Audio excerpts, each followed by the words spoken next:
2.5-3 घंटे था मेरा बेटा तड़प के मरा बेचारा बेटा तड़प। सरकार को मानते उस समय पहुंच जाती तो हमें घटना ये होती ही नहीं, हमारा बाबू बच जाता।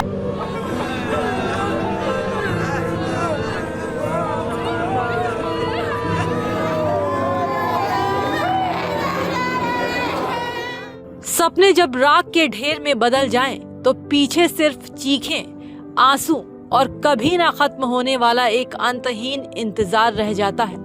उत्तर प्रदेश की राजधानी लखनऊ का अलीगंज इलाका सोमवार को एक ऐसे ही मातम का गवाह बना। एक पल की लापरवाही और फिर धुएं के गुबार ने 15 मासूम जिंदगियों को हमेशा हमेशा के लिए खामोश कर दिया। सोमवार की वो दोपहर आम दिनों जैसी ही थी। लखनऊ के अलीगंज की उस 3 मंजिला इमारत में कईयों के ख्वाब पल रहे थे। कोई एनिमेशन सीखकर अपने माता पिता के बुढ़ापे का सहारा बनने का सपना बुन रहा था, तो कोई अपने सुनहरे भविष्य की कड़ियां जोड़ रहा था।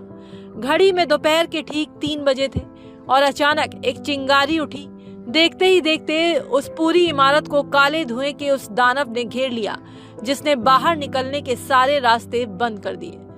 सागर, अनामिका, नीलेश, संयम ये सिर्फ नाम नहीं है, ये किसी माँ के जिगर के टुकड़े थे, किसी पिता की उम्मीदें थीं जो पल भर में काल के गाल में समा गए। धुएं में जब दम घुट रहा होगा तो उन मासूमों ने अपनी आखिरी सांसों में किसे पुकारा होगा।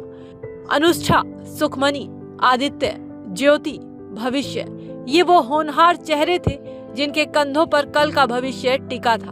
लेकिन आज उनके घरों में सिर्फ चीखें हैं, मातम है और कभी ना भरने वाला एक गहरा जख्म है। अब्दुल, सूरज, शाहजान, जैनिल, अम्मार और सुमलिया, इनके परिवारों की दुनिया अब उजड़ चुकी है। मंजर इतना खौफनाक था कि जान बचाने के लिए बच्चों ने तीसरी मंजिल की खिड़कियों और छज्जों से नीचे छलांग लगा दी। कोई झुलस रहा था तो कोई हड्डियों के टूटने की परवाह किए बिना मौत के मुंह से बाहर कूद रहा था। बगल की इमारत की छतों से जब उन्हें कंबल में लपेटकर और बॉडी बैग्स में बाहर निकाला जा रहा था तो देखने वालों का कलेजा भी कांप उठा। कुल 22 बच्चों को केजीएमयू अस्पताल लाया गया, लेकिन अफसोस 15 बच्चों की सांसें रास्ते में ही टूट चुकी थी। इस वक्त केजीएमयू के ट्रॉमा सेंटर में जयंत, लवप्रीत, मोहम्मद आसिफ, भुवन, पंकज, शैलेंद्र, अभिषेक, पंकज जोशी और गौरव कुमार जैसे 9 छात्र जिंदगी की जंग लड़ रहे हैं। इनमें से 2 बच्चों की रीढ़ की हड्डी गंभीर रूप से टूट चुकी है। खुद मुख्यमंत्री योगी आदित्यनाथ अपने सारे कार्यक्रम रद्द कर अस्पताल पहुंचे, घायलों का हौसला बढ़ाया और मुफ्त इलाज के निर्देश दिए। डॉक्टर मुस्तैद हैं, पूरा प्रशासन लगा है, लेकिन अस्पताल की दीवारों से छनकर आती अपनों की सिसकियां इस बात की गवाही दे रही हैं कि इस हादसे ने लखनऊ को वो जख्म दिया है जो शायद कभी नहीं भरेगा। अलीगंज का ये कोचिंग सेंटर आज सिर्फ एक जली हुई इमारत नहीं, बल्कि उन 15 परिवारों का शमशान बन चुका है जिनके चिराग इस आग में हमेशा के लिए बुझ गए।